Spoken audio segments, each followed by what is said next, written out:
Hariom, good morning everyone, welcome to my YouTube channel GK law classes.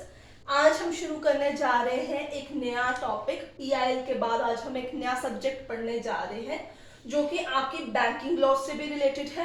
Company laws के बाद भी हम उसे पढ़ते हैं। इसके अलावा आप उसे एआईआई जेई के लॉ के पेपर में भी एक्सपेक्ट कर सकते हैं और वो सब्जेक्ट है insolvency and bankruptcy code 2016 IBC. एक बहुत ही इंपॉर्टेंट और नया फ्रेश काइंड ऑफ सब्जेक्ट है जो मोस्ट ऑफ यू जिन्होंने 14-15 में एडमिशन अपने लॉ स्कूल में ली होगी, ऑफ कोर्स उनको 17-18 के अंदर ही सिलेबस में ये सब्जेक्ट इंट्रोड्यूस हुआ हो दिखेगा। तो जिन्होंने 17-18 से किया होगा, मोस्ट ऑफ द चांसेस हैं कि उन्होंने शायद ये पढ़ा हो।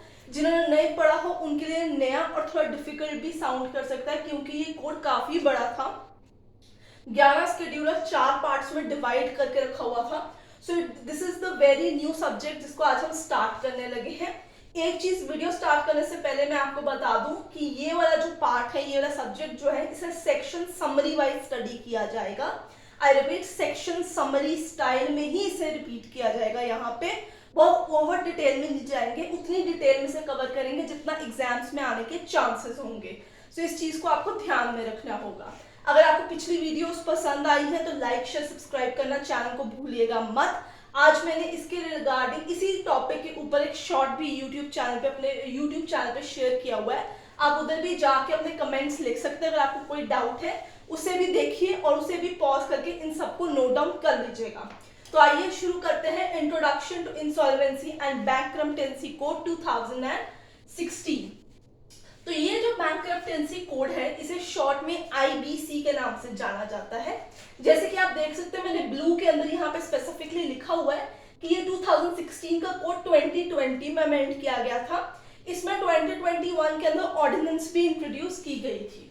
तो आइए शुरू करते हैं सबसे पहले इसी टॉपिक से जो है एक्रोनिम्स यानी एब्रीविएशंस।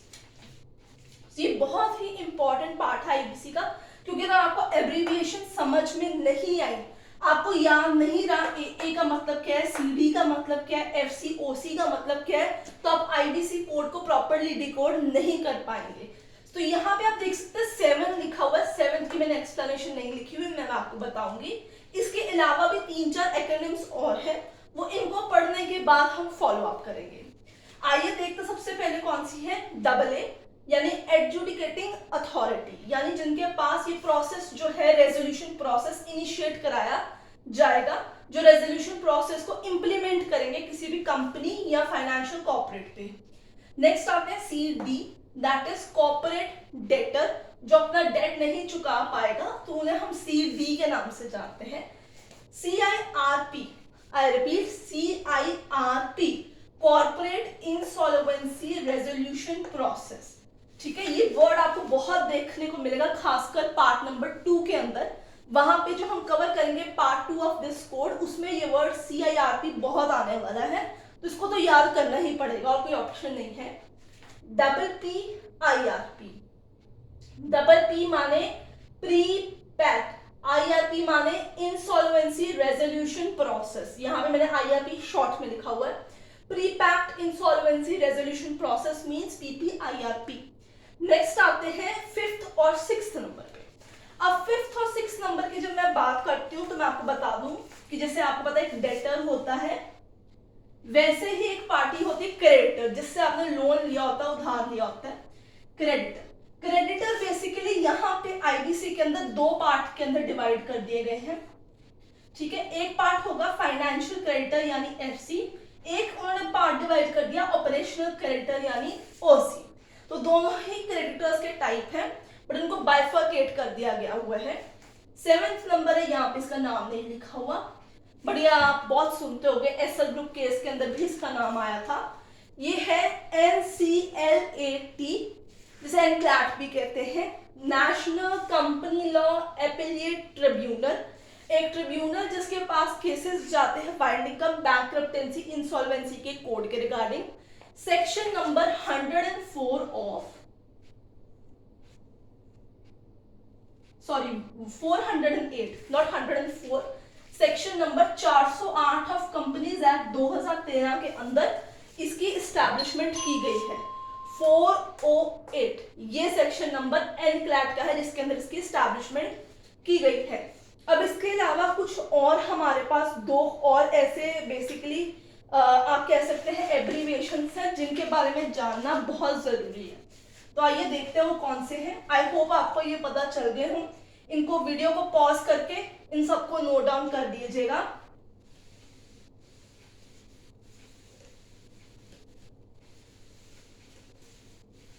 तो अगले दो और हैं, यानी 8th और 9th नंबर के अंदर भी आपके पास दो और दिए गए हुए हैं। वो कौन से हैं वो देख लेते हैं। आरपी, ठीक है, इसका मतलब होता है रेजोल्यूशन प्रोसेस, ठीक है। और 9 नंबर है पीआरए।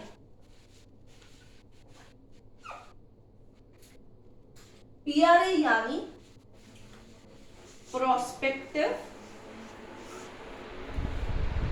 रेजोल्यूशन एप्लीकेशन, ठीक है। ये दो जो है एनक्लैट के बाद आते हैं, आरपी और पीआरए। ये भी दो बहुत ही इंपॉर्टेंट एक्रोनिम है इस प्रोसेस के अंदर। तो आइए थोड़ा सा इंट्रोडक्शन और दिया जाए आफ्टर एक्रोनिम्स। देखते हैं और क्या क्या इंट्रोडक्शन के एरिया के अंदर फॉल करता है। तो चलिए, तो सबसे पहले जान लेते हैं कि जो आपका इंसॉल्वेंसी होता है, मैं उसे INS लिखूंगी, ठीक है। इंसॉल्वेंसी वो एक तरीके की स्टेट होती है, ठीक है। और बैंक्रप्टेंसी जिसे मैं BNK बैंक ही लिखूंगी, ये इस स्टेट का इफेक्ट होता है। ये चीज आपको याद रखनी होगी। Insolvency is a state whereas bankruptcy is an effect of that state। ये चीज आपको याद रखनी होगी, तभी आप इस कोड को कंसिडर कर पाएंगे। अब बढ़ते हैं आगे, ठीक है। तो इसके कितने टोटल कोड के सेक्शंस हैं? टोटल सेक्शंस, ठीक है। इस पर्टिकुलर कोड के कितने सेक्शंस हैं? 255, 255 सेक्शंस है इस कोड के टोटल। और हम कुछ बहुत ही इंपॉर्टेंट सेक्शंस ही इन वीडियोस में कवर करेंगे। हम सारे कोड के ऊपर जो है डिकोडिंग नहीं करेंगे, इस चीज का आपको ध्यान रखना होगा। हर सेक्शन की समरी फॉर्मेट ही यूटिलाइज की जाएगी। इसके अलावा हमारे पास 11 शेड्यूल्स हैं। मैं SCHD ही शेड्यूल का लिख रही हूँ, फुल फॉर्म नहीं लिख रही हूँ, ये चीज याद रखनी है। So it has 255 total sections, 11 schedules and 4 parts, ठीक है। 4 पार्ट आपको इसके दिए गए होते हैं। I hope proper board visible है आपको, आवाज ठीक है, ठीक है। फर्स्ट पार्ट आता है प्रीलिमिनरी। मैं शॉर्ट में थोड़ा लिख रही हूँ बट आप मेरी वॉइस से प्रॉपरली समझ सकते हो मैं कहना क्या चाहती हूँ। दूसरा पार्ट जो है वो आपका होगा insolvency resolution and liquidation process, IR&L, insolvency resolution and liquidity process of corporate persons, ठीक है।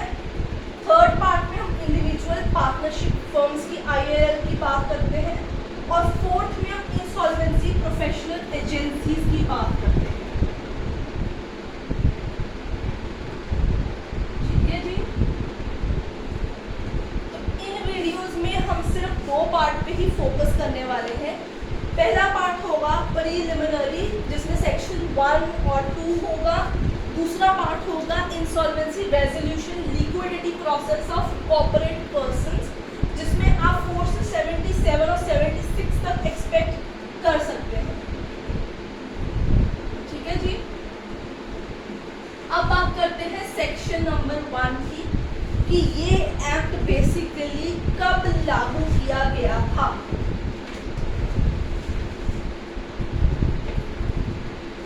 ठीक है, तो एक्सटेंड देखिए इस एक्ट कोड का।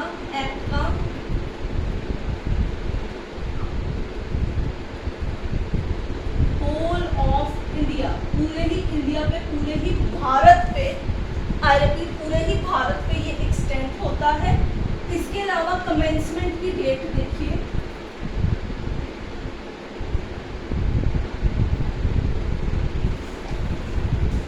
कमेंसमेंट की डेट है आपके पास 28 मई 2016। इस तरीके से ये कोड जो है ये लागू कर दिया जाता है। इसकी extension all of the India है। कमेंसमेंट पता चल गई। ये होता है जी आपका सेक्शन नंबर 1, ठीक है जी। सेक्शन नंबर 2 के अंदर आपके पास एप्लीकेशन है, यानी ये कोड किन किन पे लागू किया जाता है, ठीक है जी। किन किन पे लागू किया जाता है अंदाजा तो देखते हैं हम लोग। कंपनी पे, कोई भी कंपनी हो, चाहे स्पेशल एक्ट हो या रजिस्टर्ड हो, ठीक है। एलएलपी लिमिटेड लायबिलिटी पार्टनरशिप्स पे ये लागू होता है आपके पास, ठीक है। Personal guarantors to CD corporate debtors के पर्सनल जो गारंटर होंगे वो पार्टनरशिप फर्म्स,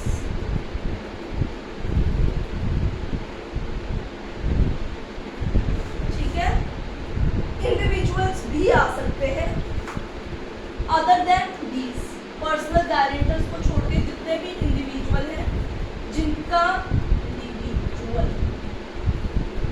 जिनका बेसिकली मामला इंसॉल्वेंसी, लिक्विडेशन, वॉलंटरी लिक्विडेशन, बैंकरप्टेंसी से जुड़ा होता है, ये सारे ही लोगों के ऊपर ये वाला कोड अप्लाई होता है। Company, special act registered company, limited liability partnership, personal guarantor to corporate debtors, partnership firms, ठीक है। Individual other than these guarantors जिन पे इंसॉल्वेंसी, लिक्विडेशन या बैंकरप्टेंसी या वॉलंटरी इंसॉल्वेंसी के प्रोसेस आते हैं, इन सब पे ये लागू होता है। सो आई होप फ्रेंड्स कि आज के लिए इतना आपके लिए काफ़ी है to know the brief about this code. हमने उसे इंट्रोड्यूस करने की कोशिश की है, 2 सेक्शंस एक्सप्लेन किए हैं, क्या पार्ट्स है इसके अंदर, इसके एक्रोनिम्स क्या है, उन्हें एक्सप्लेन करने की कोशिश की गई है। आई होप आपको ये वीडियो पसंद आई है, पिछली भी पसंद आई होगी, ये वाली पसंद आई है, पिछली पसंद आई है, या मेरी कोई भी शॉर्ट्स आपको पसंद आई है तो आप लाइक शेयर सब्सक्राइब करना भूलिएगा मत इस चैनल को। आप अपने कमेंट्स लिख के मुझे बता सकते हैं कि आपको इसमें और क्या पढ़ना है, कोई और सब्जेक्ट पढ़ना है, कोई डाउट क्वेरी है तो you are most welcome to ask. हम उसे प्रॉपरली सॉल्व करने की कोशिश करेंगे। Till then for today I think that's it. Thank you very much for watching.